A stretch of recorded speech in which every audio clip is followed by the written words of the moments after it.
Amos Chapter 1.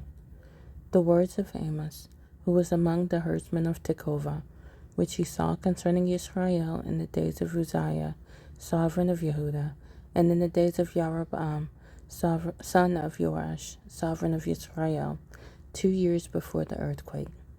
And he said, Yah roars from Sion and gives forth his voice from Jerusalem, and the pastures of the shepherds shall mourn, and the top of Carmel shall wither. Thus said Yah, for 3 transgressions of Damascus, and for 4, I do not turn it back, because they threshed Gilead with threshing implements of iron.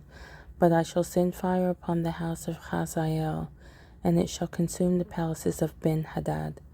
And I shall break the bar of Damascus, and cut off the inhabitant from the valley of Aven, and the one who holds the scepter from Beth Eden, and the people of Aram shall go exiled to Kir, said Yah. Thus said Yah, for 3 transgressions of Uzzah, and for 4, I do not turn it back, because they took into exile an entire exile, to surrender it to Edom. But I shall send fire upon the wall of Uzzah, and it shall consume its palaces. And I shall cut off the inhabitant from Ashdod, and the one who holds the scepter from Ashkelon. And I shall turn my hand against Ekron, and the remnant of the Philistines shall perish, said the Master Yah.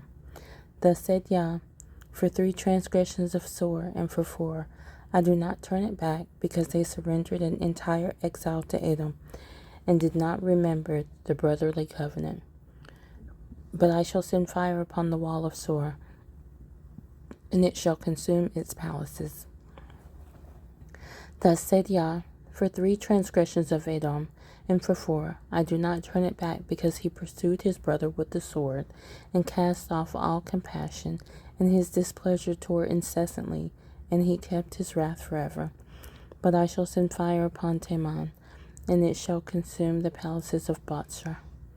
Thus said Yah, for 3 transgressions of the children of Ammon, and for 4, I do not turn it back, because they ripped open the pregnant women in Gilead to enlarge their number. So I shall kindle a fire upon the wall of Rabbah, and it shall consume its palaces with a shout in the day of the battle, with a storm in the day of the whirlwind, and their sovereign shall go into exile, he and his heads together, said Yah.